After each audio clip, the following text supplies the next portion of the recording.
Hello everyone, আসসালামু আলাইকুম। আমি গ্ল্যামার একাডেমি ঝুমু থেকে ঝুম বলছি। কেমন আছো তোমরা সবাই? আশা করছি খুব ভালো আছো। আজকের আই মেকআপটা যারা খুব বেশি কাজল পরতে পছন্দ করো, একদম চোখ ভর্তি কাজল থাকবে, মানে আই শ্যাডো বা যে কোনো আই মেকআপ বলো খুবই মিনিমাম থাকবে, বাট কাজলটাই হচ্ছে একদমই বোল্ড হবে বেশি, ফোকাসেবল হবে বেশি, তাদের জন্য আজকের আই মেকআপটা একদমই পারফেক্ট। তো ফার্স্টে একটা বেস কালার নিয়ে খুব ভালোভাবে লিডটাতে অ্যাপ্লাই করে নিচ্ছি। অ্যান্ড লিডে যেই কালারটা অ্যাপ্লাই করছি লোয়ার পোর্শনও সেম একই কালারটা একইভাবে আমি অ্যাপ্লাই করে নিচ্ছি। একদমই খুব ছোট একটা ফ্লাফি ব্রাশ দিয়ে আমি চারপাশে হচ্ছে কালারটা ব্লেন্ড করে নিচ্ছি, যাতে কোথাও হার্শ অ্যান্ড কোথাও হচ্ছে সফট না লাগে, ওভারঅলে প্রত্যেকটা লুক যাতে সমান লাগে। তোমরা দেখতে পাচ্ছ আমি হাত দিয়ে একটু শিমার অ্যাড করে পুরোটাতে খুব ভালোভাবে ব্লেন্ড করে দিচ্ছি। এটাই দুইটা কাজ হবে, একটা হচ্ছে শিমার খুব ভালোভাবে বসবে, অ্যান্ড দেন হচ্ছে যাতে কোথাও যাতে মানে কি বলবো ব্লেন্ডটা খুব ভালো হবে।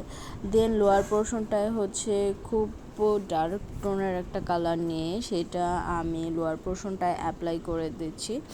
অ্যান্ড তারপর হচ্ছে এই প্রসেসটাই হচ্ছে আমি বেশ কয়েকবার করেছি, কারণ যেহেতু আমি অল্প অল্প করে কালারটা ইউজ করছিলাম, সো আমি ডার্ক করার জন্য সেম প্রসেসটাই বারবার ইউজ করছিলাম।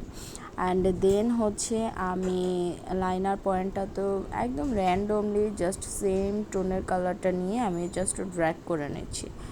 তোমরা চাইলে এটা স্কিপও করতে পারো, বাট আমি বলবো এটা করলে হচ্ছে আই মেকআপটা দেখতে একদমই প্রমিনেন্ট লাগে। আদারওয়াইজ এই জায়গাটা কেমন ফাঁকা ফাঁকা লাগে, শূন্য শূন্য লাগে।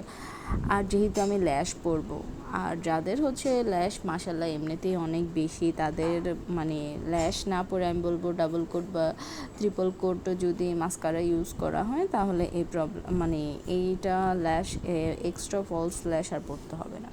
তো আমি হচ্ছে কাজল দিয়ে একটা লাইন ক্রিয়েট করে নিয়েছিলাম, তারপর সেটাই হচ্ছে আমি ড্র্যাগ করে নিয়েছি লোয়ার পোর্শনটাতে।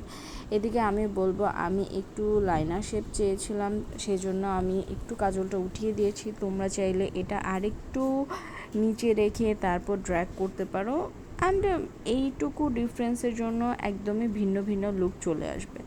অ্যান্ড আমি ইনার কর্নারটা অ্যান্ড ব্রাবোনটা হাইলাইট করে নিচ্ছি। তারপর হচ্ছে আমি র্যান্ডমলি একটা গ্লিটার ইউজ করছি। খুব তোমরা চাইলে এদিকে কোনো গ্লিটার ইউজ নাও করতে পারো, আমার কাছে মনে হলো একটু গ্লিটার ইউজ করলে ভালো লাগবে।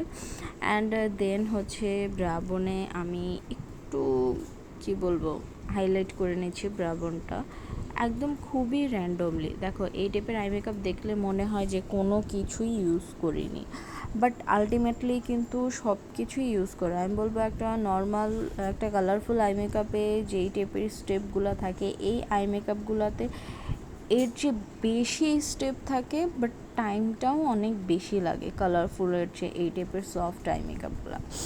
অ্যান্ড এটাই হচ্ছে আমাদের আই মেকআপ আলটিমেটলি এরকম এসে দাঁড়িয়েছে। অ্যান্ড তারপর হচ্ছে মাস্কারা ইউজ করে দিচ্ছি। অ্যান্ড মাস্কারাটা একটু হেভি করে পরতেই আমি পছন্দ করি, আদারওয়াইজ আমার কাছে অত একটা ভালো লাগে না। তো আমি একটু টাইম নিয়ে মাস্কারাটা কমপ্লিট করছি, তারপর হচ্ছে ওপরটাতেও খুব ভালোভাবে মাস্কারা অ্যাপ্লাই করছি।